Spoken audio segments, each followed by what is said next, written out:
Hey everyone, John Hoffman from Kindred Spirits. We've got a fun look back this week. We're talking to Ashley Hatch in 2021, so in the past. You'll remember that was a pretty good season for her because she won the Golden Boot and the team won the championship. So that's fun. The first half of the episode is with Ryan Martin from Loudoun United, so if you want to check that out, please do. But if you want to fast forward to the Washington Spirit goodness, start at 29 minutes and 7 seconds. We'll be back next week with another episode from the archives.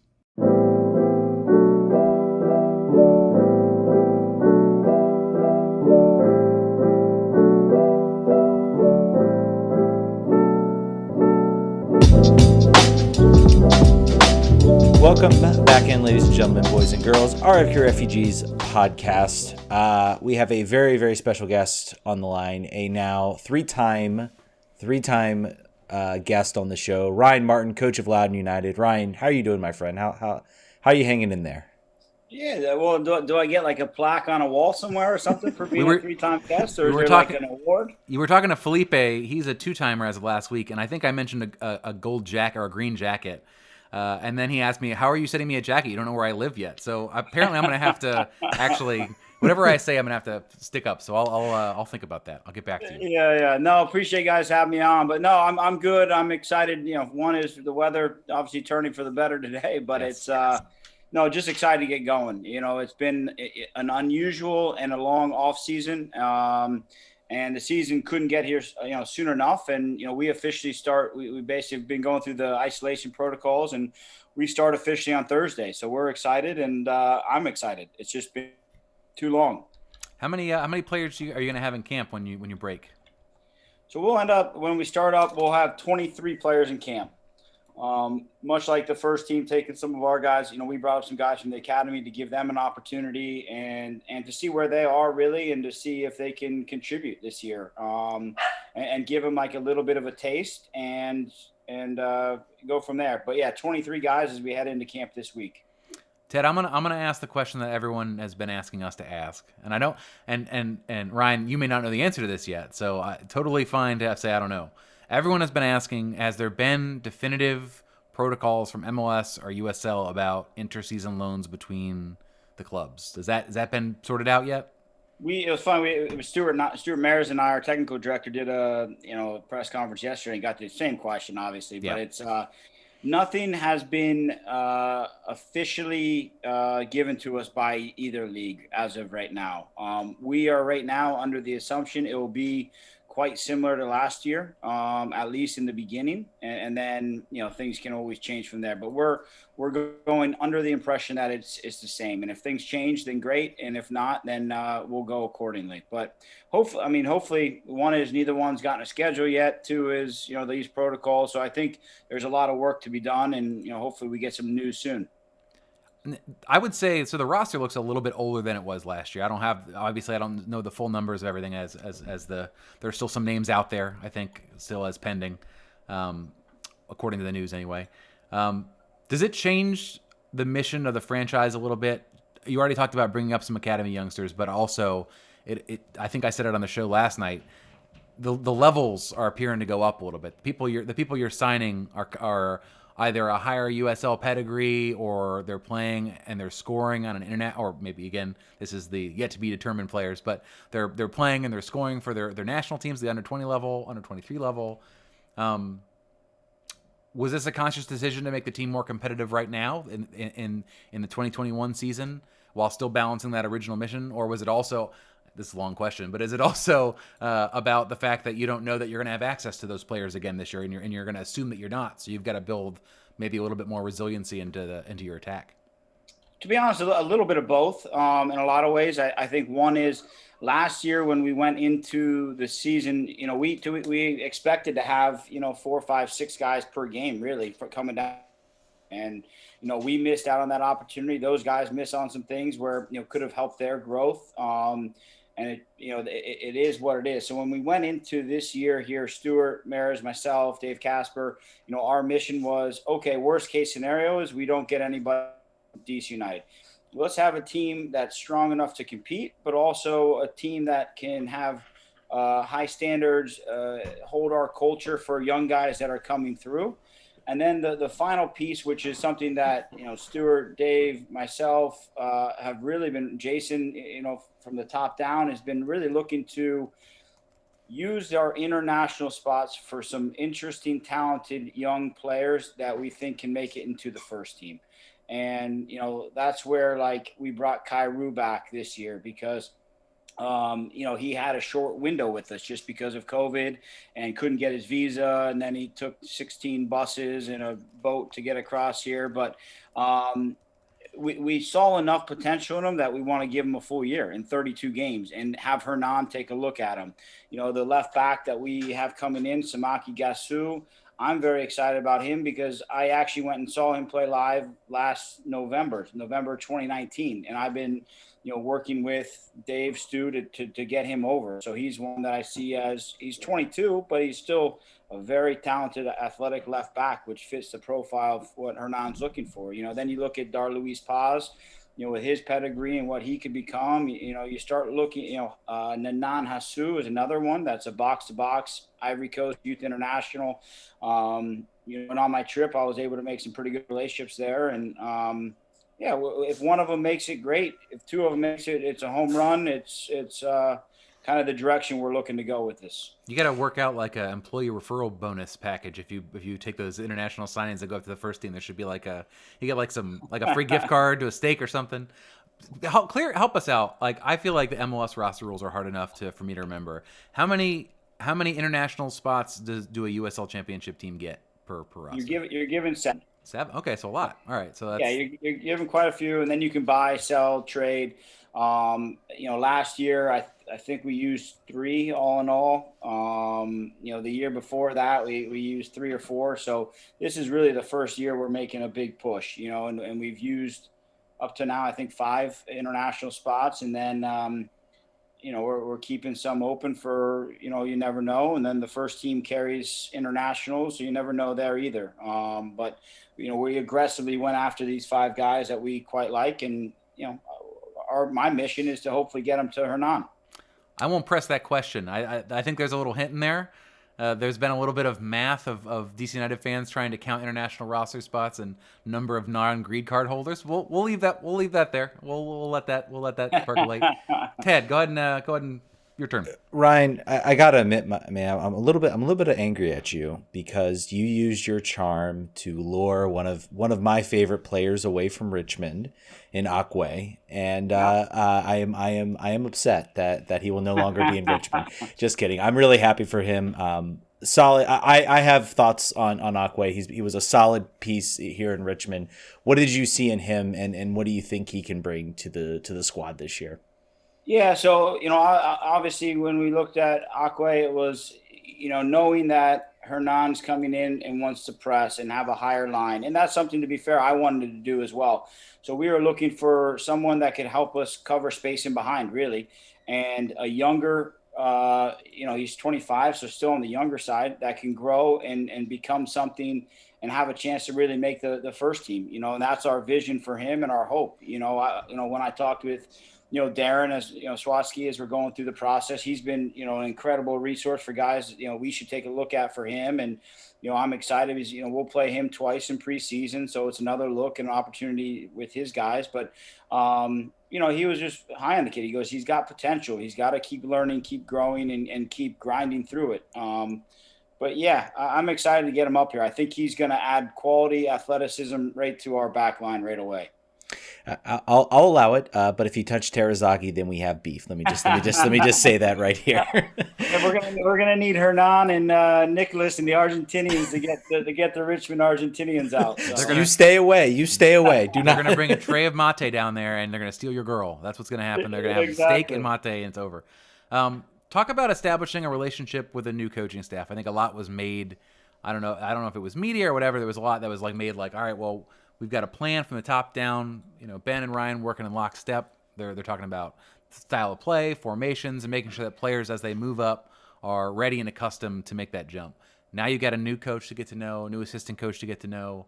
I've read in some interviews those conversations have started to happen. But have there been those sort of extensive conversations about style of play, continuity with Loudoun? In our conversation with Hernan, it was very much like, we got to figure that out. Like I'm not coming with a fully formed bake philosophy. This is exactly what we're going to do from a play structure. I got to find out what players we have and how they play and how we can get together. So what's that conversation been like in dialogue between the three of you? Yeah, I mean, he's been great because, he's been very open to me and, asking questions about what we're doing, asking questions about players that we've had, even some of the homegrown guys that, obviously I have a more of a history with and, always kind of picking my brain there. We talk, text, pretty regularly, now, which has been great now that he's kind of settled in. The big one I think is, one is with the way he kind of sees it. I kind of see in the game in a similar fashion. When Ben was here, we had an ideal way of playing, from a club philosophy and the way everybody wanted to do things. Ben gave me some freedom to do things, but he had a very defined player profile of guys he was looking at, what a right back looked like, what a left back should be. And those are kind of things that we really tailored with Jacob Greens and Moses and Griff. With Hernan, he's more of this is our system, this is our way of doing. Ben was more adaptable on the first team side because, he was trying to get results and trying to win games and trying at times had injuries and at times had a limited body. So he was, trying to, put things together where, what is it, a round peg and a square hole type thing at times, but he gave me the freedom to really push and do what I could. And, I'll keep him updated. Hernan is more, this is how we're going to do it. And this is the culture, the expectations, the standards. Our kind of common themes have really been principle based about what I can add to the players, from what he's doing with the first team. A lot of it's pressing, a lot of it is transition moments, a lot of it is, which is great, which is where, the modern game is going. And when DC made this hire, Jason, Dave, Steve Kaplan, it was, can we change our identity? Can we have a system? Can we have a style? Can we have a philosophy and everybody buying into it? So it's a little bit different. I'm excited because he's also a big Bielsa fan, which I am as well. So, we have that in common. We were laughing about that on Sunday. So he's so far it's been great. I'm excited to work with him. I know his head is spinning with everything going on right now, the roster, preseason, etc. So I've really also been just trying to help him as much as possible in terms of, even helping, their preseason trip and my contacts in the Carolinas and some different things there. So whatever I can do to help him, I've told him, I'm like, just let me know. Great. One of the more recent developments has been finally sort of the appears to be actual progress after it seems like COVID kind of stunted any progress that would have been made on the new training facility out in Loudoun. How excited are you to when that?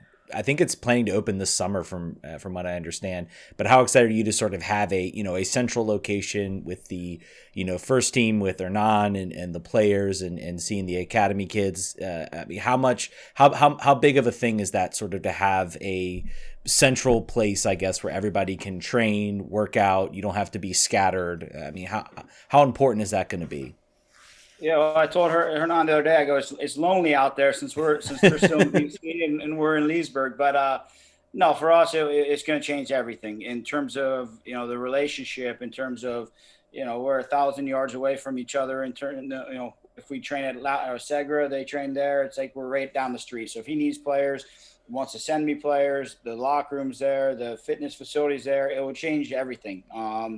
I know, Dave and Jason and everybody have been putting a lot of effort into it because this is a big piece of infrastructure. I love to say, Audi Field is, what a great stadium, and Segra is awesome. But the reality is the first team plays, 16, 18 games at Audi. They're going to use, the new training facility for 150, 200 days.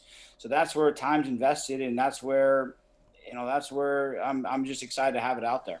Yeah, and I think you hit the nail on the head. I feel like that's an underrated aspect. Everybody talks about stadiums and everything like that, and in reality, where are you spending most of your time? You're spending most of your time at a training facility practicing. You spend 2 hours a week at a stadium during the season. The rest of the time it's at a training facility. So I have to think that has to be pretty important to have, and it helps bring in players too. It attracts players because that's Absolutely. something they want to see. And it helps training too, because right now the first team's at at Audi, training, and we're at Segra Field, and there's only one field. So I know, like, Hernan, and going back to the Bielsa situation, when I saw him in, at Leeds and Bilbao, it's like he used like 2 or 3 fields, and Hernan will have that opportunity to rotate, to put different guys on different fields, rehab, and it just makes the environment more professional, and it just maximizes player performance, and that's rehab to just overall, especially with the young guys, to have the gym, the resources is going to change everything. And I imagine you'll get a permanent office to decorate and have. What's your current situation? Do you have an office at Audi Field, or are you in a trailer? What's the situation at Segra for you? I've got an office. I got an office at Audi, and then I sit up in the VIP lounge at Segra. If it's not too drafty and windy, and then then I'll have an office that that will end up being the big office in terms of, because that's where, again, I spend most of my time as well. And the more, myself, Hernan, Stu, Dave, etc., around each other, the better it is to bounce ideas off, to row in the same direction, which would be great. We tried telling Hernan to look out there for real estate. When he moved in, he was like, I think I want to live in the city. I was like, everybody wants to live in the city, but I think you should think about this. Right now, there's not a lot of traffic. It's different. He didn't listen. So I think he's in the city. Are you in the city too, aren't you? Yeah, I'm in the city. You guys are both crazy. Crazy. Well, wait till he gets on the Dulles Greenway, and he's like, wow, this is a little bit further than I imagined. Yeah, I think Russ Knaus is going to make a killing selling all you guys houses in Loudoun. I think everyone's going to be moving. He'll be smiling. He's already waiting for it. Absolutely. This is another question, a USL question, as I'm learning sort of the specifics. Can you explain to me the way the split season thing works with players that are college commit, like Jeremy Gray and Adam Lundgaard? Do they start the season with you? Do they not start the season with you, and they just are going to go report in the summer to college? They'll start with us, go through preseason with us. In fact, Jeremy was in preseason with Hernan.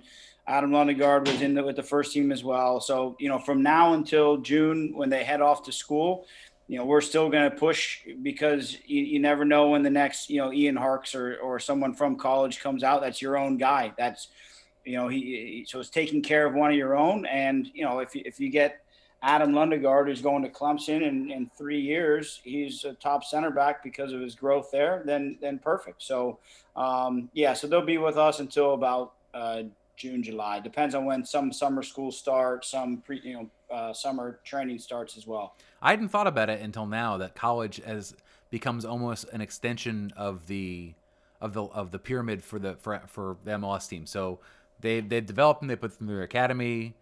Do they have first dibs on them if they come out from a player's rights perspective? Yeah, they correct. do. So if Adam went to school and then 2 years was good enough to become a pro, we would have first crack to sign to a homegrown. Otherwise, we could either trade his rights or he'd enter the draft. And you basically have to make that decision about a month before the draft to give everybody enough time. But yeah, so we'll keep tabs, and that's why it's so important for us to send our academy kids to top universities and play in the ACC and play in big games and play at Maryland and see some different things there. That's a question actually from Reddit. Does Loudoun United have a formal or informal relationship with the local colleges?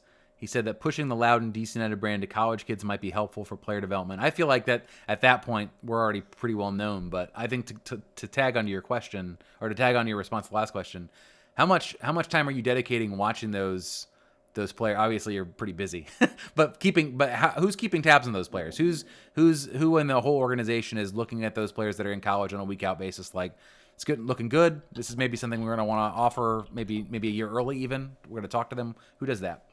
Yes, Stuart, myself, Dave will quite a bit, but typically Stuart and myself watch quite a bit of games, and I've still got a lot of friends in the college game. So, like last Friday, I threw on, UNC, just to catch a game and see what's out there. And so we stay, I at least stay pretty on top of at least the ACC at the very least, just with my background and stuff like that. But it's one of those ones where I'll keep tabs on Adam, Jeremy, they're one of the top programs and playing in big games. So, who knows? It could go for, like Derek Etienne, who went for, one semester and then left and, didn't work at, Red Bulls, but ends up with the crew. But it's, everybody has their own path, and that's where just because Adam's going to Clemson or Jeremy NC State, it's not that they're not going to be a pro, and it's not that they're not going to be a pro here. So we'll keep tabs and tracking them. So is it safe to say, as from another friend of the show, are you a Top Drawer Soccer subscriber, keeping tabs on all these college kids playing? Yeah, I'm a subscriber. There you go. That's a use special subscription code RFK. I don't know yet. Travis, we'll talk about that. We need to get some synergy here. But I imagine that's a pretty useful tool, keeping track of. you got a lot of lines in the water, I would imagine, at all times. Yeah, Travis did a podcast the other day with two of my friends down at NC State and did a pretty good one. And the guy who ran the podcast played for my dad at Ohio Wesleyan. So small world. Awesome. Talk a little bit. Obviously, the new Virginia ordinances, I think, are going to start to sort of allow fans in the stadium. And hopefully, by the end of the summer, we can start talking. Maybe hopefully semi-full to full capacity.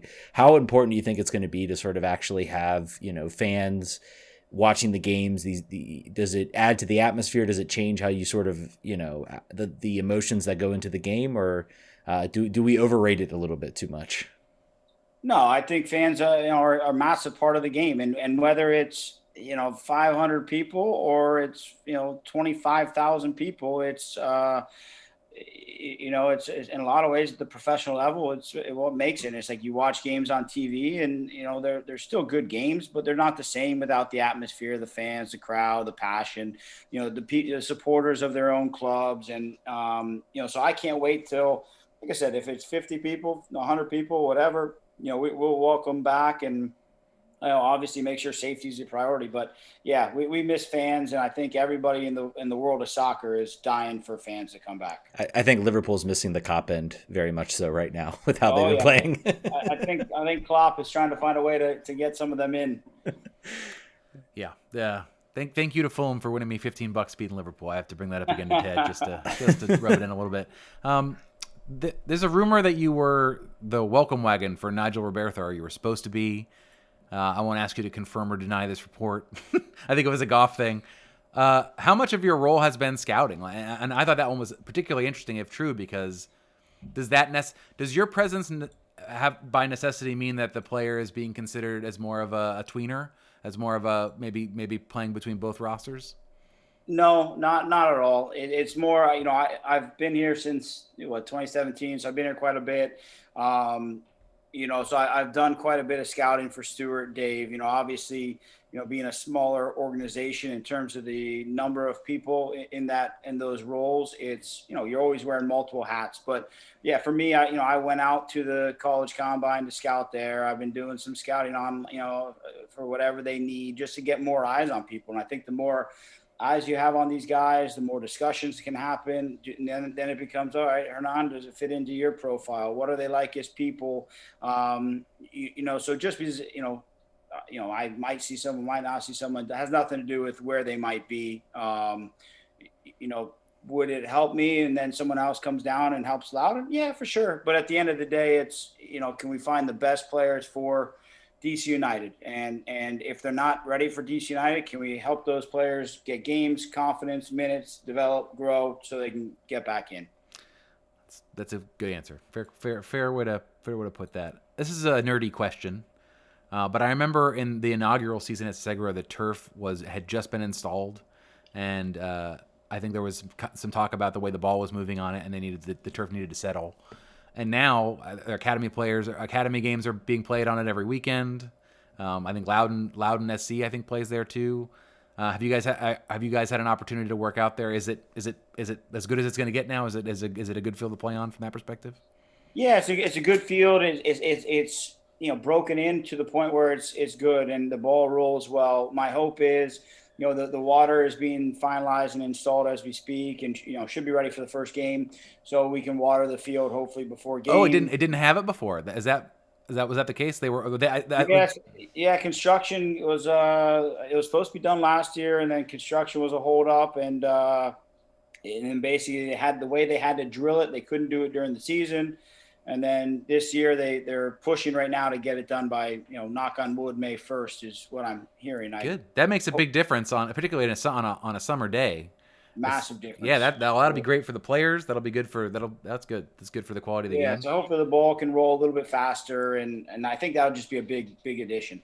Are there any other new Segra features from fans who didn't get to go?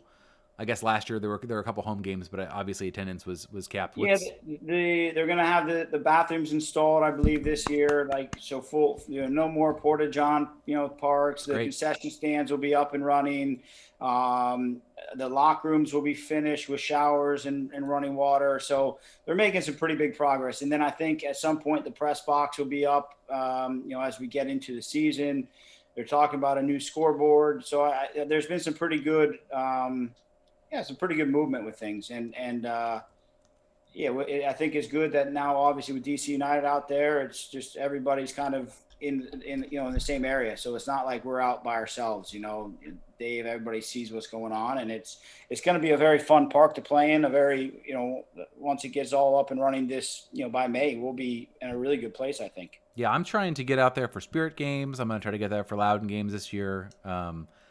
I'm going to be very familiar with the back roads to Loudoun. I think that's what I'm going to have to get from all the way down in Stafford. I'll figure it out. Thank you again, Ryan, for joining us. I'm going to have one more question for you. And I don't know if it's too early to ask this question, because you talked about some of the academy players getting a chance to come up to do sort of pre-work with the team. Do you have any young players that you're looking? Obviously, you got a lot of players you're bringing in now for the first time. You talked about the internationals. Are there any academy kids that you would tell fans to look out for? There's been a big interest, I think, on our listeners to sort of figure out that pipeline, because there's not a lot of visibility for it up until they make the Loudoun roster. Yeah, for sure. I think for us, last week we had two just academy kids in with Hernan on the first team. So we had Owen Walls and Troy Matingu, who are both big center backs. And Owen's very, very good on the ball. Troy's very physically gifted.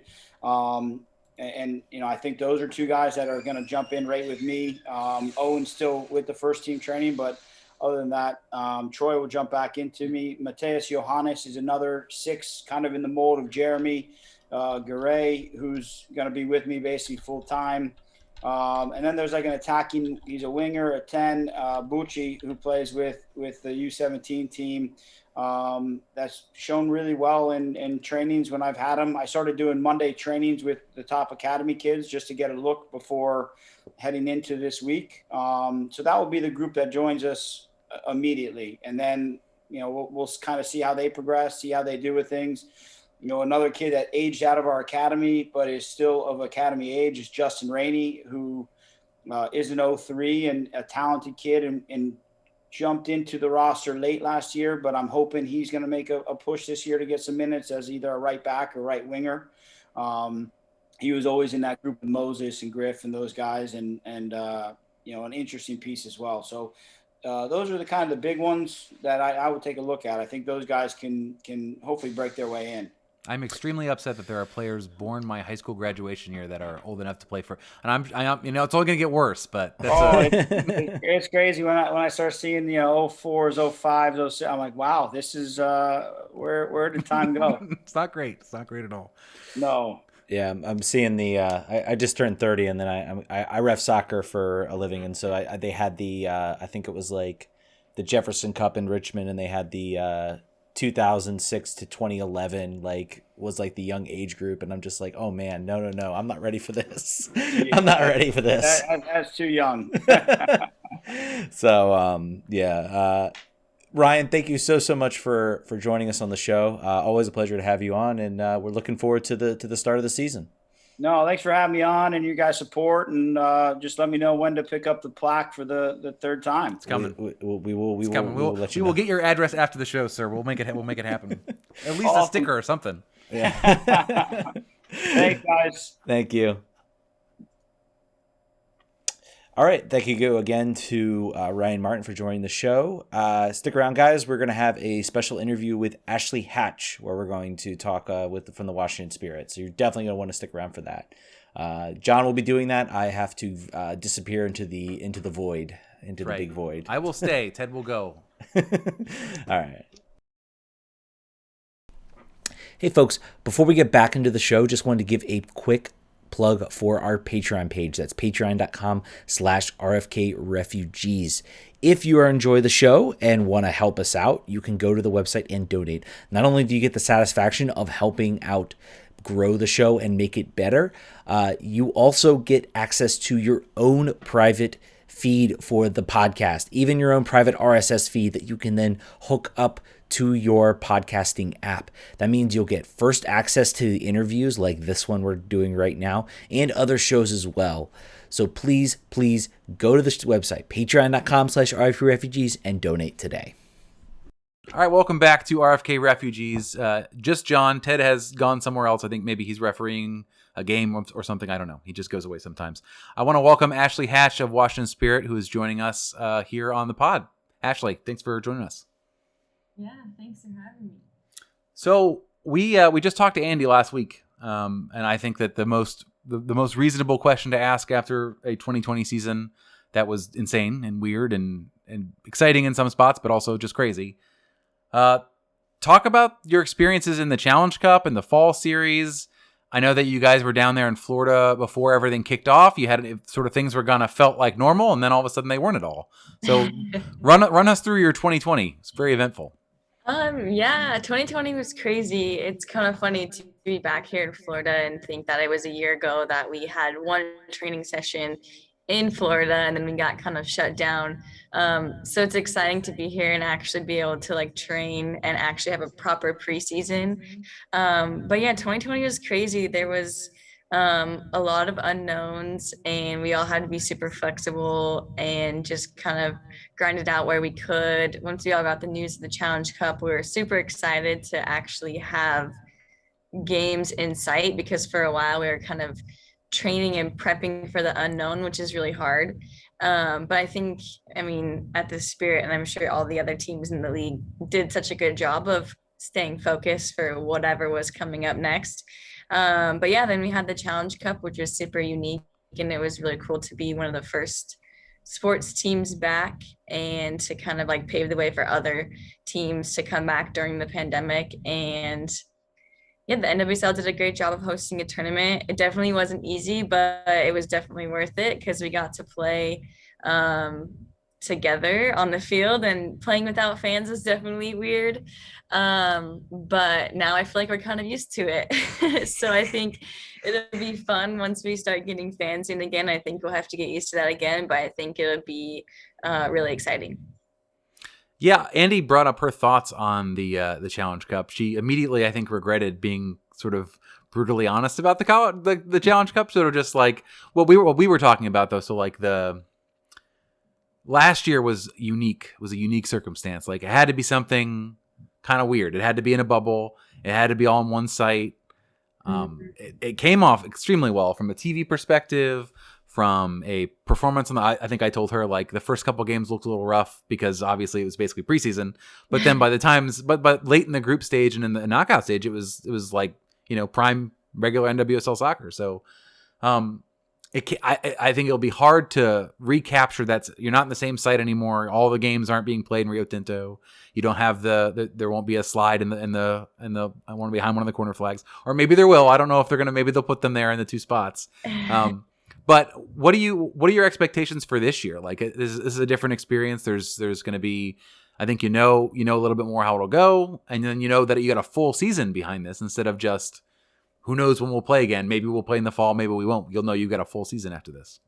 Yeah, I think I'm just gonna apply the skills that I learned from the Challenge Cup and just be prepared for anything because this Challenge Cup, you're right, isn't going to be the exact same. We're all not going to be in the same area. We're not going to be playing our different teams. We're going to be playing our, conference. We're going to be traveling. We're going to have some home games, some away games. So I think it will definitely feel a lot more like the fall series. The fall series, towards the end of our season, started feeling a bit normal because we had more of a scheduled routine and rhythm with practice throughout the week, game at the end of the week, and then some of those games are away, so like traveling, leaving midweek, having a game, coming back, prepping for the next one. So I'm hoping it'll feel a bit more like that, a little bit normal, but it just kind of has the Challenge Cup tag to it, because I think that the fans really enjoyed that, and which we're super happy about. And I think it'll be fun to have the aspect of, East Coast, West Coast conference, and then that championship at the end, I think will be really exciting.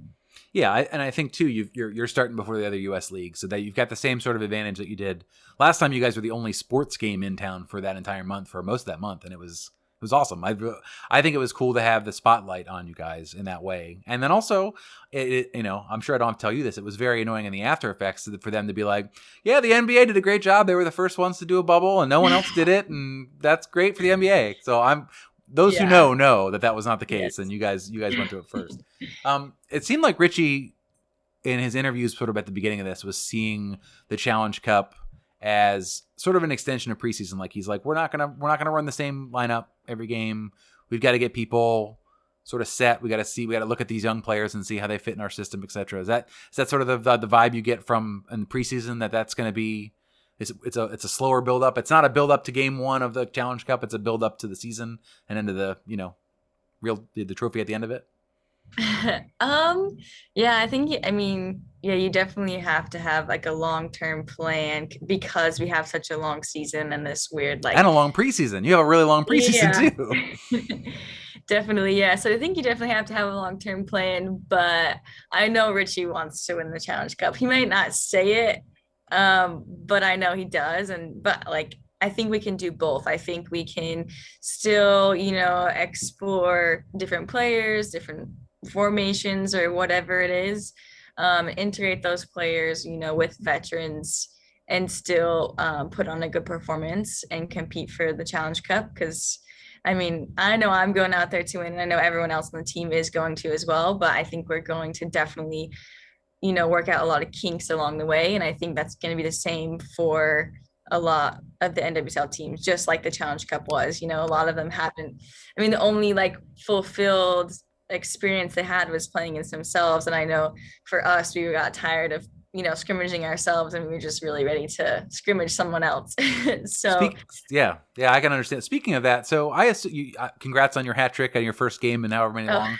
I understand. I know the competition or whatever, but it's still, you want to score goals. 3 goals is everything to do. Your competition's limited by COVID restrictions, right? They have to do what you guys do for 2 weeks ahead of time before they play. Have I heard that right? Yeah. I'm sure that it's 2 weeks. I know that they have to get, I think, 2 negative tests, something like that. But yeah, it's pretty limited. And it's also hard because the college season is going on right now, and normally that's not happening. So we're kind of also limited in that area. But it is nice, no matter what the level is, just to get those games in.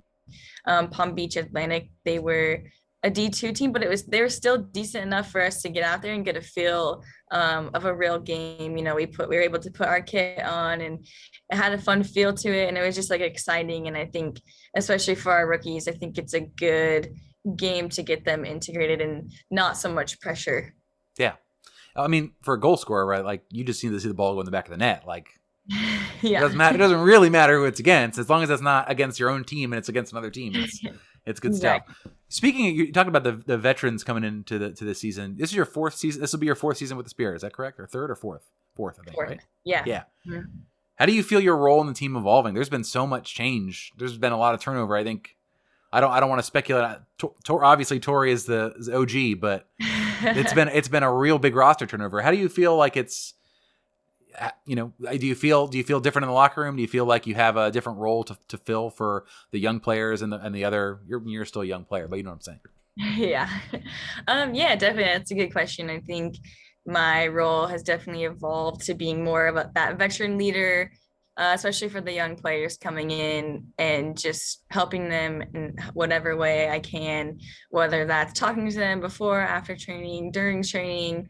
Also doing my best to just lead by example. We actually had a meeting last night with our strength and conditioning coach, and he just kind of went over how he said something like, what got you here isn't what's going to keep you here. And I think that's so true, because there's just so many other aspects of the game when you're a pro that you have to stay on top of if you want to stay here. And I think, I learned from a lot of the veterans before me on other teams I was on, but also, Tori Huster is a great example of someone who knows how to stay here and how to take care of her body and also perform at the highest level. And so that's something that, I want to return to those younger players, is to help them, because I think it's really important. I think we have a lot of talent coming in, and we definitely want them to stay here for long term. So just helping them in whatever way I can. You make a good point. I bet it's hard to tell an 18-year-old or a 19-year-old about recovery. Because they're probably like, stretching's for old people. I don't do that. I just go play. So I think that's a good point. I didn't think about that. The Spirit have added a lot of good midfield options all over the field. Lots of really great acquisitions in the offseason. Losing Rose hurts, but it appears that the style of play that Richie wants to play, based on the players he's bringing in, but also on the interviews, seems like you should have a lot of service coming up this year. It seems like you're in a position to have a really good season, a really productive season. Are you excited? I mean, obviously you're excited for a new season, but it feels like it's as a forward, you want to make sure that you're getting as many opportunities as possible to finish. It feels like that's going to happen more and more this year. Yeah, definitely. I mean, I agree with you. I think that's definitely something that our team can work on. And I think that's something at the end of the past seasons that I've kind of come to Richie and like, hey, I want to be able to put myself in better positions to score more goals, to be in the box and create more chances for our team. And I think we definitely have the midfield core to do it. And I think we have a lot more attacking minded midfielders as well. So I think it's going to be great. And I'm excited. We're finally like out on the pitch playing together full field. And it's exciting to see all the possibilities of getting forward and getting into the attack. So I'm excited. I read an interesting interview with you from, I think, Just Women's Sports. I think it was this year or last year. And it was sort of talking about they asked a question about your style of play and the fact that you were previously a 10, a creative player, and then now you're where you are, right? You're 9, you're a goal scorer, and how you kind of get not necessarily torn between those two things, but coaches want to see one skill set out of you, and some things just come naturally. Like I know I saw a lot of times in the Challenge Cup that I would see you dribble in the box. I would see you take the ball and move out wide and have somebody else hopefully come in and fill that near post to the far post run. What's that? Do you feel like that's still an advantage to you? Do you feel like that sort of well-rounded background helps you, or do you feel like if you're however you're expected, if you're expected to score goals, if you're expected to stack up goals, and that's how you're being evaluated, do you feel like that's an advantage or a disadvantage for you? I definitely say it's an advantage. I feel like maybe a couple of years ago when I was a little bit less experienced, I would get nervous about having to switch those roles of, playing a high, stagnant 9 or playing, a very mobile 9 that can come underneath or get wide. I would get kind of nervous, like having to switch those roles on the fly, whether it was dependent on the team we were playing or the formation we were playing, or if it was like going from like a U23 camp or full team camp and coming back into my club environment. Sometimes I'd get nervous about that. But now as I've, been able to experience all those different roles, I kind of see it more of as an advantage because I feel like I'm able to use all of those strategies and kind of switch them depending on who we're playing or what role I need to play for the team that day. So I definitely say it's an advantage for sure. And Richie knows your style of play, and he knows what to expect from you, and he knows. I think that's the familiarity's got to help too, as far as like what's expected of me, and what are at the end of the year, what are you most looking from me from? If the offense is clicking and scoring, and I have some more assists than if I'm even on goals and assists, that's good because we're scoring. It's all that matters. Exactly. So I asked this question to Andy also. It feels like the league's evolving a little bit as far as the balance of power. Their players being loaned out to Europe. They're going to stay. They're not going to stay. Who knows? But even within the league, there's lots of player movement. And I feel like the teams that you would have looked at to begin the year 2 years ago or last year are not guaranteed. They don't feel as guaranteed, right? It doesn't feel like it's like, all right, well, who's going to play North Carolina in the final? Like, who's that going to be? It still could be the case. I definitely don't want to shovel dirt on them yet. I think that would be stupid. Yeah. But it does feel like there's a lot more opportunity for teams to have a good season and make it to that final round and have a different champion. How does that feel as a team? I think the Spirit had a really good Challenge Cup. I think you guys were cresting right into it. Andy got hurt. Rose had to play 20 minutes or something for a national team game that didn't come, which I don't think I'm going to get over the fact that that's her last game in the kit, but that's my problem. But the fall series felt kind of weird. It felt sort of like it felt like some friendlies at the end of the year, which is good because I think more games are better. But how do you feel coming into camp this year? The league is open to win. You guys are one of the teams that I think people are going to be looking at to build on last year's performance, and with the players you've added. How are you feeling? You feel confident? Yeah, definitely. I'm confident. I'm excited. And I mean, I definitely think we're a team to look out for. So I'm excited. That's a better position to be in, I think, then. I think, 2018 was rough. 2019 was building. I feel like it's probably more fun to be the big dog and have people trying to bring you down versus being surprised when you win. I think it's probably more fun to be like, yeah, we're supposed to win. We won and we're supposed to win. Yeah, definitely. I agree. So I would say there's been, speaking of the changes from 2018, 2019 to now, big changes to the club.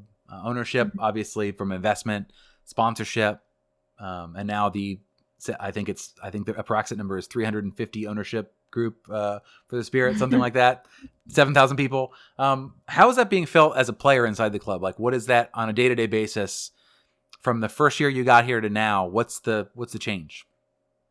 There's been huge changes, and it's been fun to be a part of it. I think back in 2018 or whatever year it was when I first was on this team, Andy was here with me. That was her rookie season. We often reflect back on that year, and we have laughs about it now, but during the time it was so hard to be in that position where we weren't winning like we wanted to, but we had the talent and we just were struggling. And to now look at where we are now, having all this amazing support from our ownership group. And we had a really nice dinner with Michelle King, one of our new majority owners here, and she's taking really good care of us here. And just the excitement that, the owners bring to our sport and our team, it's just really raised that standard for us as players on the field and just among each other. And to feel that support from them, it's so important. And it was something that was definitely missing a couple years ago. I think we definitely had support, but the amount of support has just tripled. And so it's definitely raised our expectations and our standards. And it's really cool to see new players coming into this environment where it's at, and to see their eyebrows kind of raised like, oh, wow, like these guys are serious, like their ownership group is serious. And it's just like, yeah, like, welcome to the Spirit. Like, we're a big deal, and we're going to continue to be a big deal. Tori's in the corner like, I've seen some things. You don't know what it used to be like. You kids today with your Xboxes and whatnot. Yeah, I would imagine that big changes for sure. Yeah. So that's great progress. I told Andy that I think I recommend this to you is just go down that list and just add all those people on your LinkedIn. Like, I feel like this is a prime opportunity for some business opportunities down the line, or even, during your career. I would do that. I would do that in a minute. Yeah. I might do it now. I just might do it anyway. I've done the ownership from last year, so I need to do all the new big long list. Hit them all. Like, hey, listen, we're close. We're coworkers. We should, know me from the Spirit. So I want to talk. You got a call up to U.S. camp recently. Didn't dress, but you got the opportunity to go through the. Was it January? What was it? January? I don't know what time is anymore. What month was it? I went to the October and November camp. Got it. So you've had your caps. You've been called in a couple times. I read in the same interview your first call up wasn't until U23s. Yes. And this is sort of diversion. I'm actually getting to this question first rather than this most recent call up because I'm interested by it. Did you feel like was it a miss? Was it an overlook that it was the U23s, or did your game start hitting the peak when they noticed you? Did you feel like there was identification that didn't happen, or you just feel like they saw me at the right time? I got called in at the right time when I was really clicking. I would say a little bit of both. I mean, my youth career looked a little bit different than probably most girls who are in the youth national teams at such a young age. I, bounced from club to club because my family moved a lot. I didn't do ODP. I, didn't play soccer on Sundays, so I missed a lot of like championship games. So I think there was definitely like missed opportunity from that, but I think it all worked out for the best because I think when I did get that call up, I was just really playing well in college, really enjoying, the level that I was at. And it kind of just came as like a pleasant surprise, just getting that chance and that opportunity. I would say that first camp, the U23's camp, was really hard because I'd never been in that environment before. But it was a really neat experience, and it also kind of made me more hungry to get that again and to continue to move up and eventually hopefully get that full team call up. I can't imagine coming in at that age and having everybody else that had been in that camp probably have been in there since 12, 13. They know what this is all about. I cannot imagine how the culture shock. What was more of a culture shock, that or your first day as a pro in North Carolina? I mean, I would say that probably because I had never been in that environment. I had no idea how, it was supposed to look. And also it was kind of hard because all those girls that I was with, like I remember Rose being there. She was unfortunately hurt, so she didn't get to play. But like I remember, I mean, Sonnet was there. I don't think Andy was there, but like all these girls, I remember they just all knew each other and they were all just like best friends because they had been, Right. going to World Cups together, traveling, different. Who's this new girl? Who's this new girl? Where'd she and come everyone from? just kind of like, who are you? And I was just like, hi, I'm Ashley. Like, yeah, I play BYU, so like I was super nervous. But I mean, North Carolina, I feel like I had that first full team camp my senior year, and that really kind of, I wouldn't say prepped me for that, but helped me because I was able to have a lot of really solid conversations with girls playing in the league.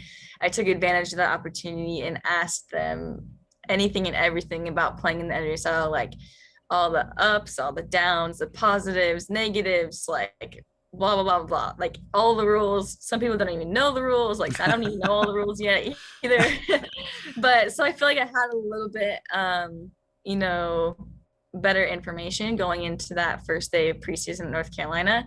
But it was still a shock, because I was playing with, I don't know, I remember calling my dad after the first day of practice. I was like, holy crap, Dad, these girls are good. Like, I remember playing with Dabinia, and I was like, this girl, like, where'd she come from? Like, people play soccer like that? Like, it was just, I don't know, it was really cool. And it definitely pushed me to raise my level so I could continue to hang in that environment. I got to imagine that first day. You hear all the stories about rookies' first day in camp, and I hear it in MLS, I hear it in NWSL, I hear it in every league. Really, it's like the speed at which the game moves catches you by surprise. But I would imagine too, like I keep thinking about that US call up. I keep thinking about how I would feel, not necessarily knowing like, all right, I've got the call up, so they see value in me. I play where I play now. I've heard of some of these people. I know their games. And like, how does my game translate immediately? And then the first time you're out there in practice, like, all right, well, I guess I get to see. I guess I'll get to see how this first scrimmage goes and how I go through drills. And if I look like I don't belong, then I'll know right away. But I imagine if you feel like you belong right away, that's got to be an instant jolt of confidence. Otherwise, maybe you want to go home. Yeah, no, definitely. So talk about the fall camps this year. Was that Vlatko's first camp? First fall camp? No, he had a couple games and stuff before, but it was one of my first experiences with him. What was it like? Obviously there was, I think it ended with 2 friendlies in Europe, right? Is that where that camp ended? Yeah, so the November camp we played 1 game against the Netherlands. I unfortunately didn't dress for it, but it was still a great opportunity to be, among the team and to continue to learn during practice, in team meetings, in film, in private, individual meetings and all that kind of stuff. So it's always a great environment to be in. And it definitely, like for me, sets my personal standards for myself super high, especially coming back into the spirit. And one of my main goals is to keep that, that level of training, that intensity for myself at that level, so that whenever the time comes for me to go back into camp, I'm not, trying to make up for lost time or trying to, make a jump. I'm already going to be there. So right. Anytime I can be in that environment, it's good. Have the coaches communicated to you what they're looking for out of your play, as far as, for future call-ups? Like, what do you need to work on? What do you need to focus on to get back here? They communicated that with you? Yeah, so we definitely have communication.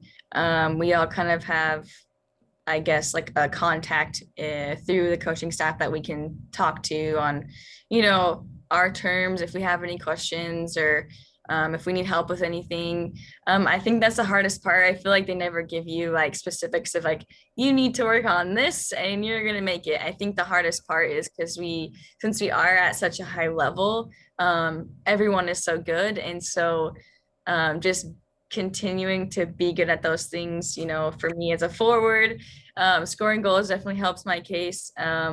But there's girls in front of me, especially on the national team, who have loads of experience, winning World Cups and being in those environments that I cannot offer at the moment. So it's kind of just staying ready and being ready for whenever that chance comes. It's like one of those jobs where you need experience to get experience type of thing. Like, listen, I can get World Cup experience if you give me World Cup experience.